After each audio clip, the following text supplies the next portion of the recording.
Hey everybody, today we are talking about The Lost Girls of Willowbrook by Ellen Marie Wiseman. This book tells a story of a girl named Sage Winters who lost her sister Rosemary, her twin sister Rosemary, when she was 10 years old. However, she actually didn't lose her sister because her sister was sent away to Willowbrook and she didn't know until she overheard a conversation between her stepfather and his friend. So basically, this entire story is our main character Sage is trying to find her sister because her sister went missing at Willowbrook, the facility that is for disabled children, is what it's supposed to be. Willowbrook is an actual place that was in New York in the 70s that did not do a very good job at taking care of people with disabilities, whether that be physical or intellectual. They did not have proper staffing, they did not go through proper procedures, and most of them were children that it was supposed to be for children to be taken care of if their parents felt like they couldn't take care of them. But turns out that that place was the last place you should ever put a child because they did not take care of them properly. And Sage finds this out when she arrives at Willowbrook trying to say, I'm here to find my missing sister that went missing a couple days ago. I'm here to help look for her, like where she went, because I guess she escaped somehow. But immediately nobody believes her because they're twins and they look the same. And so they automatically assume that she is Rosemary and that she's just pretending to be another person. And so they immediately lock her up, sedate her, and then make her stay there because they don't believe anything that she's saying. They assume she's just saying this to try to get out again, and that it's just her going back in her progress of trying to get better by pretending to be somebody else. And that apparently that's what she did do sometimes, was she would act like she was Sage. And so they didn't think that Sage actually really existed, but she does. So this story takes a lot of real life things and puts it into a fictional story. But when I was reading it, I honestly was thinking that she was over exaggerating a little bit. I was like, there's no way it could have been that bad, that it could have been legal for this to be going on and nobody knew about it, nobody was reporting things, that everyone was okay with it. That just doesn't seem possible, because she's describing things like they don't even have proper clothing, they don't even have proper food, they don't even have an actual place to stay. They're just like with hundreds of other bodies not properly cared for. They don't get regular showers. The stench is terrible because like vomit and all these nasty other bodily fluids are mixing together and creating this like toxic place for people to be living. I thought there's no way it could be that bad. Turns out that it was pretty much that bad, how she was describing it, which is really sad and really unfortunate that happened for so long, because looking into it more, it did take a very long years. Once this was finally brought to the attention of the public and people knowing that this is how bad it was, they tried to put a stop to it, and it took years for anything to come out of it. In this story of Sage being there, she has to try to convince people that she is not her sister. And she brings up a lot of good points. She brings up, well, what about the clothes I'm wearing? Like, did Rosemary have clothes like this? And they're like, oh, how could we possibly keep track? People just donate things all the time, and so it's probably just something that someone donated. Just little things that I felt like it was a little hard to believe. Like, how would you not notice that this is not her? Like, obviously, this person that just came in is wearing clean clothes, has clean hair, is turning herself in. If she's not who she says she is, she escaped and came back and said she was another person. Why would she do that? Why would she do that if she knew she'd be locked up again? That doesn't make any sense. And the fact that she says, I showed up on a bus, I came here to look for my sister, call the bus person, I left my purse got stolen, so call them, they have my information. And the doctors don't even want to entertain it at all, which I guess if you're dealing with a mentally unwell person and you've known them for a while, then yeah, you're going to doubt what they say and you're going to feel like it's just like a delusion of theirs. But it just, again, it doesn't make sense when it's like, look at me, I'm clean. Like, the people that were in there were not clean, and if she escaped and she was out in the cold weather in the snow and trekking around, she would have not looked like the way that Sage looked when she showed up. And so just like logically, it didn't really make sense that they wouldn't even entertain her idea whatsoever, and they wouldn't think that it could possibly be someone else. Like, they could have just made the phone call like she asked. Like, just call my stepfather. Call the bus station people. Like, ask about it.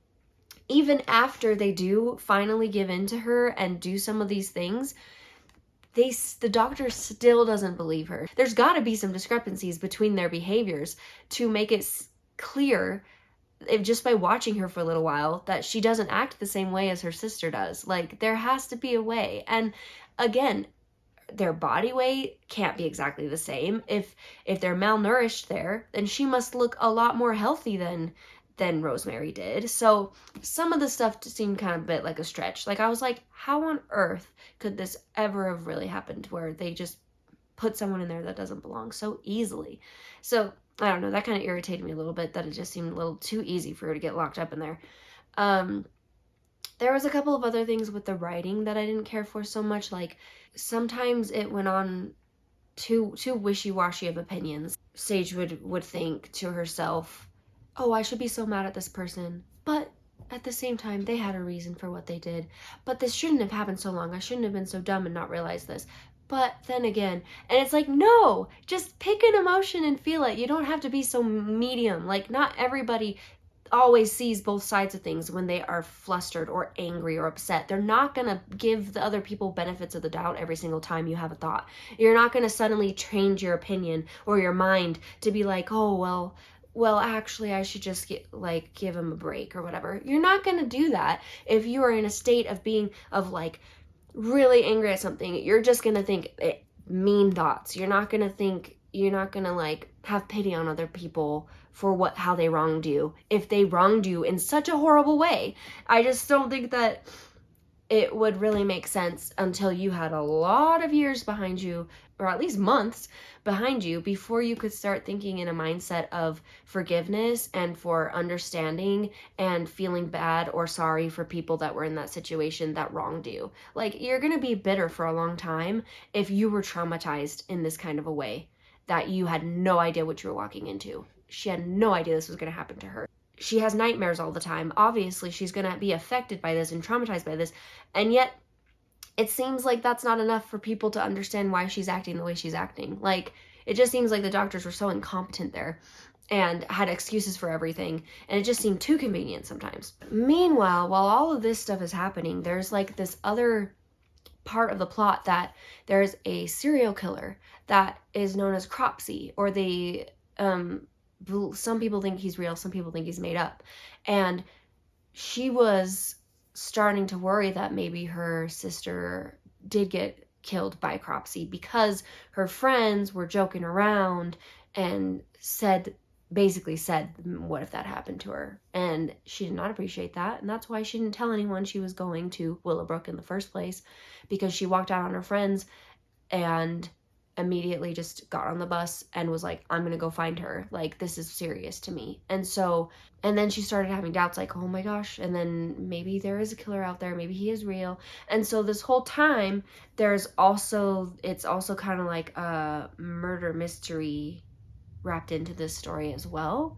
So there are also people that end up getting killed that I will not spoil for you, but people end up dying, and Sage gets wrapped into this even more. There's a chance where she might be able to get out of Willowbrook, and somebody starts to like believe her that she's not actually Rosemary, and so she's confiding in this one person to help her escape, and things of course don't always turn out the way she wants. It can't be that easy. basically, if you want to read a story about really terrible conditions of a facility that's supposed to be essentially a hospital, but is not sanitary whatsoever or helpful whatsoever, and you also want to read about some people getting murdered and try to figure out who done it, then that's basically what this is. It's the combination of those two things together. Your setting is a scary hospital with nasty conditions, all while trying to figure out how these bodies, who killed these bodies that were found dead, and who do you think it is? And I will say one thing about that person that she kept saying was gonna be the killer. I was like, it's not gonna be. It's not. Because again, it's not that easy. Like, it's not gonna be the first person you think. Most times it isn't anyway. And so I was like, I am not convinced that Sage is on the right track with this at all. And then I started to suspect some things. There was like little twists in here that weren't super surprising though. They weren't super twisty. They were kind of easy to guess. I feel like if you were really thinking about it, it kind of made sense. But at the same time, you're like, oh, okay. It wasn't as satisfying as a twist as I feel like Lying in Wait. That book was amazing. I want to reread it because it was really good. And those twists I did not see coming and I felt were really well done. So shout out to that book again. But if you're wanting something that's a little bit more predictable, this book, I feel like it can be more that way. But also be prepared to be a little frustrated about the whole situation, because it is one of those things that you're just kind of like, oh, can someone please just get her out of there? She obviously doesn't belong there, and why are people so stupid? Like, it kind of is that irritating feeling sometimes when you're reading it. Yeah, I guess I'm kind of middle of the road for this book on how I feel about it. There were some parts that I liked. It was a lot easier to read through. Like, I read it in a week, and it's been a while since I've been reading books that quickly, so it felt nice to be able to get through it so quickly. I wasn't as hooked as I wanted to be. But then there were parts that I was like, yeah, I want to keep reading. I want to find out what happens. Just kind of like middle of the road, I guess you could say, for me.